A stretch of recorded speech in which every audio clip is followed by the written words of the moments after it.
Welcome to another episode of Hugo Smokes. I'm your host, Hugo, and today I'm going to be smoking and reviewing the Estates 20 Acre Farms cigar.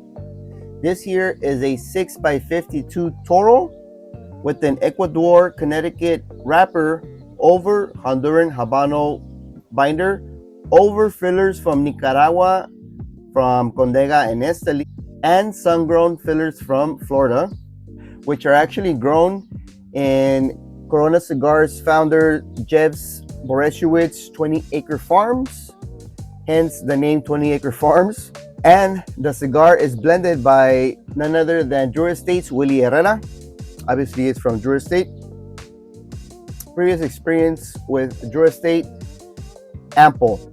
This cigar here was released in early 2021 as part of Estate's Freestyle Live Pack, and later revealed in their live November of that same year, and has become a fan favorite ever since, apparently. I'm about to find out. As you can see, the cigar is covered in a nice cedar band and a nice ornate bright red footband. So I'm gonna go ahead and attempt to take that off now, very carefully. And for the sleeve, I'm going to use my knife because I don't want to screw it up.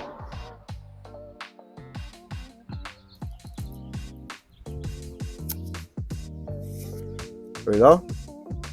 Very aromatic cedar sleeve. It did leave some impression on the wrapper itself.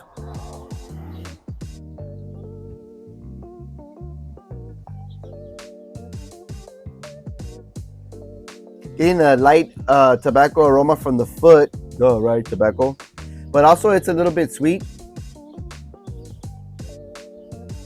The wrapper itself is a little bit toothy, semi-silky sheen to it. You can see some prominent veins on it. The band is nice and simplistic in my opinion, with white, red, and gold. 20 Acre Farms there. The Estate shield in the back.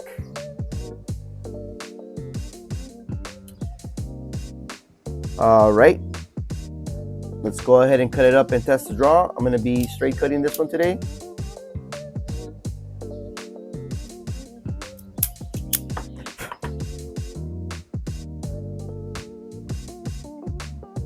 Moderate, semi-tight draw, which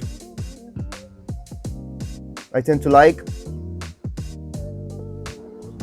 Very musky aromas coming off of the cold draw. All right, let's go ahead and light her up.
All right, even before I took those two preliminary draws, when I was lighting up the cigar itself, it was very aromatic, just woody, cedary aromas coming off of the smoke. From the initial two puffs, on the retrohale, getting moderate cedar and pepper. The sting is about a 4 to 5 out of 10 on the sinus. On the palate itself, just leaving cedar woody notes, a little bit charred, and it's a semi-short to long finish.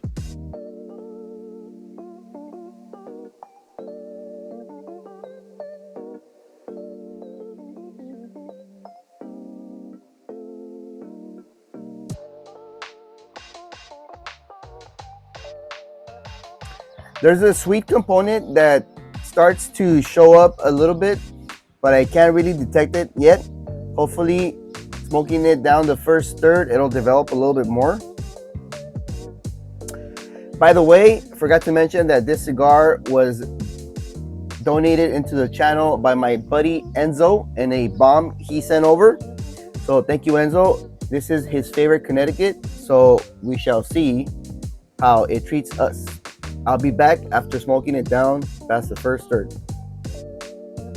Welcome back. I'm at the end of the first third of this 20 Acre Farms. As you can see, the ash is nice and stacked. Burn line is pretty much razor sharp, except for this little peak here, but nothing to worry about. Holding on still very tight.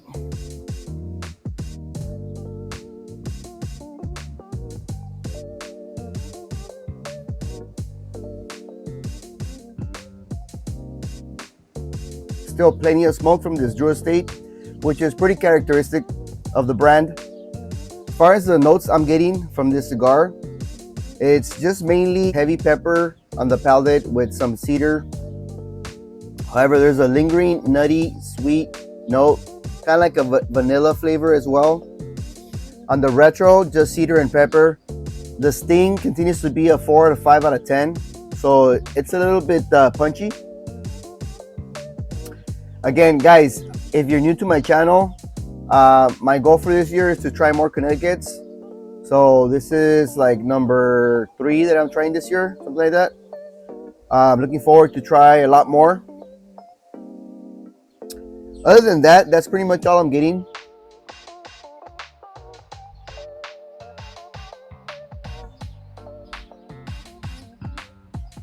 Not very complex so far.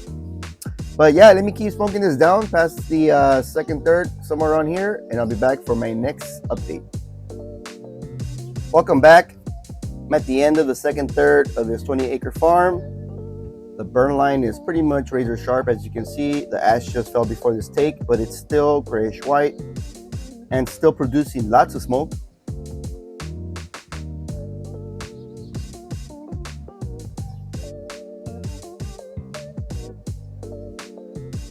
All right, so on the palate, so far the cigar is pretty much a typical Connecticut profile. Cedar, heavy white pepper. It's coating the lips and stinging a little bit. There's now a new note introduced, which is sort of a orange zest peel, orange peel type of note. That sweet note that was coming out is now very pronounced. It's vanilla, but it's not very prominent. It's kind of like a sub undertone flavor note. On the retro, just pretty much getting cedar and pepper. So yeah, that's pretty much it for the second third. The construction's awesome. You know, the ash has fell in 2 big chunks, which is pretty cool.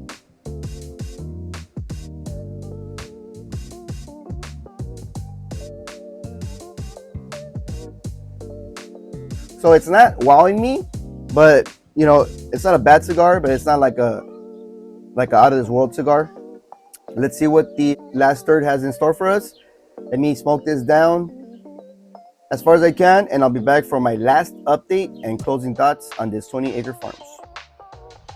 Welcome back. I'm at the end of this 20 Acre Farm. As you can see, the ash is holding on very nicely.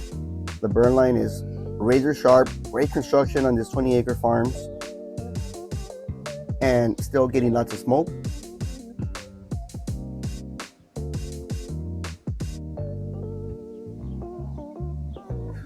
Which, by the way, is a little bit burning on my lips now. So the notes on this 20 Acre Farms are pretty consistent. Still getting lots of pepper on the palate with orange zest. On the retro, getting pepper, a little bit of cedar, and now getting that sweetness through the retro. The sting and the sinus has increased as well. I'm getting about a 6 out of 10.